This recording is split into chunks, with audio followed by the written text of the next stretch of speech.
The hearing will come to order, and good afternoon to everyone.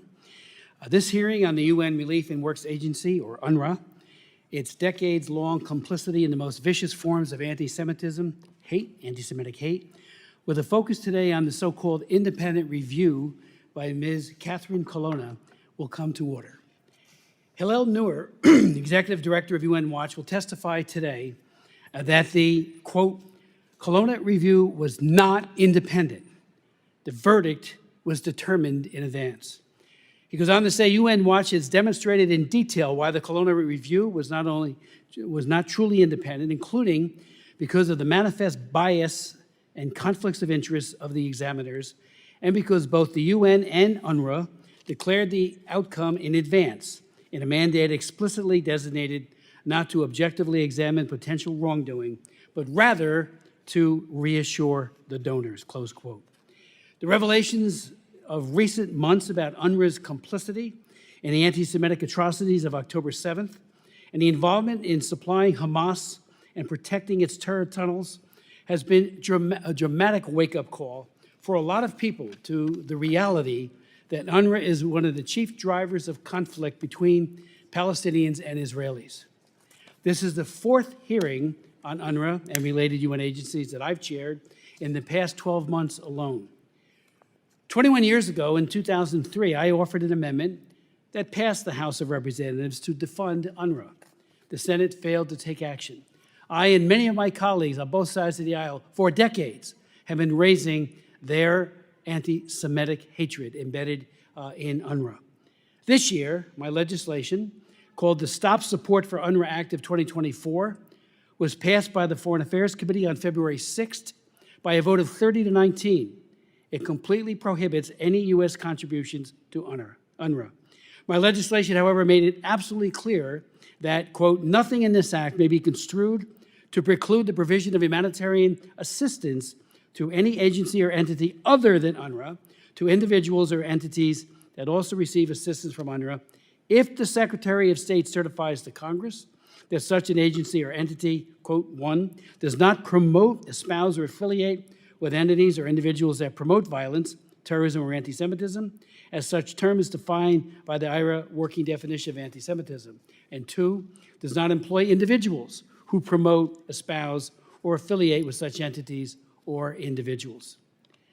The House report accompanying H.R. 7122, the Stop Support for UNRWA Act of 2024, very clearly and unambiguously summarizes the case against UNRWA and the due diligence by the Foreign Affairs Committee, including hearings prior to the markup. In March, the bipartisan foreign aid bill that President Biden signed into law included language prohibiting U.S. taxpayer funds to UNRWA through March 25th of 2025. Before the prohibition took effect, however, the Biden administration was already contributing nearly 30% of UNRWA's budget, about $1 billion. There is a pause. We don't know exactly what that means. We've been asking questions to try to determine what monies have flowed post-October 7th. But this progress, especially with the foreign aid bill, would not have happened without the hard work by a lot of people, including Chairman Mario Diaz-Balart, the chairman of the Foreign Ops Committee, and many of whom are in this room, most outstandingly by some of our witnesses. All three of you witnesses have made such an amazing, had an impact on what we do up here on Capitol Hill. You have worked tirelessly to research, document, and educate the world on UNRWA and its real relationship with terrorism, and as the major obstacle to peace between the Israelis and the Palestinians. So thank you, Mr. Lindsay. You were really the pioneer here with the analysis and expose you wrote in 2009. And thank you, Hillel and Yona, for your stellar work and the dedication in carefully documenting and informing us and the world about the anti-Semitic and destructive work of the UN and many of the NGO networks that the UN partners with. Thanks to your work, we have seen that shift. That vote that just occurred a few weeks ago would never have happened without the work that you've done. More and more people in Congress and the government are aware of the irreformable problems with UNRWA. It's by staying with this issue that Congress will effect change and eventually the effective elimination of UNRWA. When that happens, it will be a very good thing for all the peoples of the Middle East, whether Israeli, Palestinian, or any of the countries that maintain UNRWA institutions and missions. Our agenda for this hearing today is basically twofold.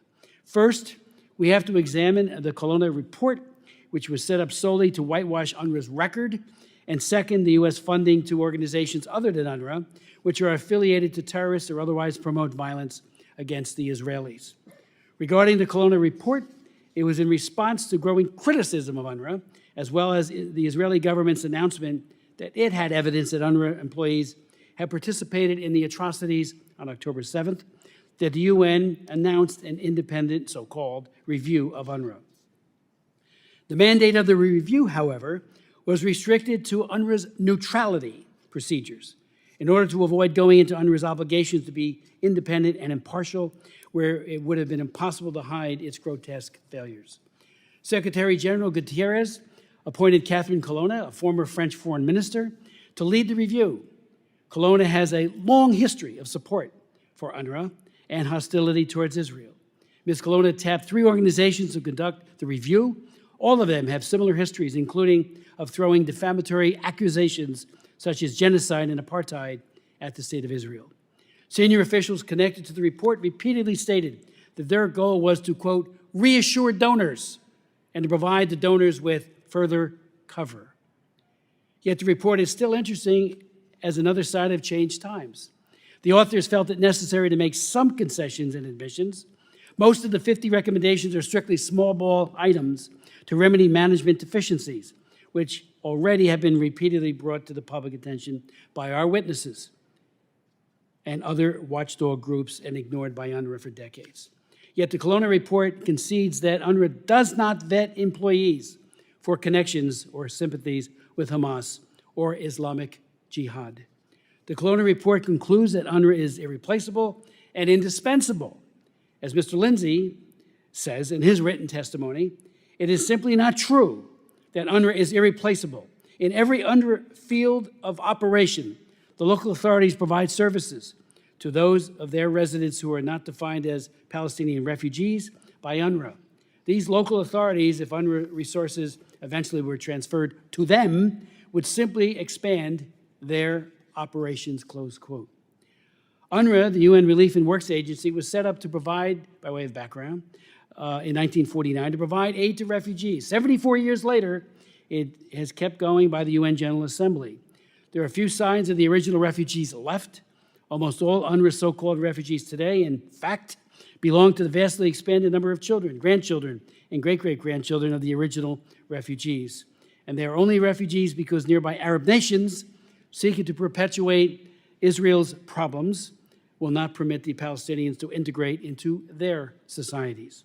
UNRWA textbooks, curricula, summer camps, official media all exist to perpetuate the problem, inflaming them with hatred of Israel and the ideology of returning to their ancestral villages, where they will continue to wage war on Israel. UNRWA, make no mistake about it, is an incubator of hatred, and it is a child soldier factory. Aspects of its propaganda are so twisted, I won't describe them here, but its publicity available materials encourage children to martyrdom as suicide bombers, the worst form of child abuse. UN Watch has published many pages of documentation on over 100 UNRWA teachers and their Facebook pages inciting to anti-Semitism, and praise to jihadi terrorism makes grim reading.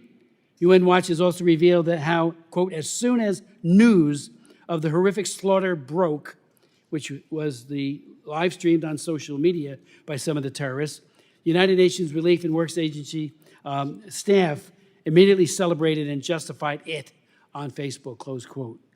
UNRWA bears a heavy moral responsibility for the perversity we saw performed by Hamas in its October 7th invasion of Israel.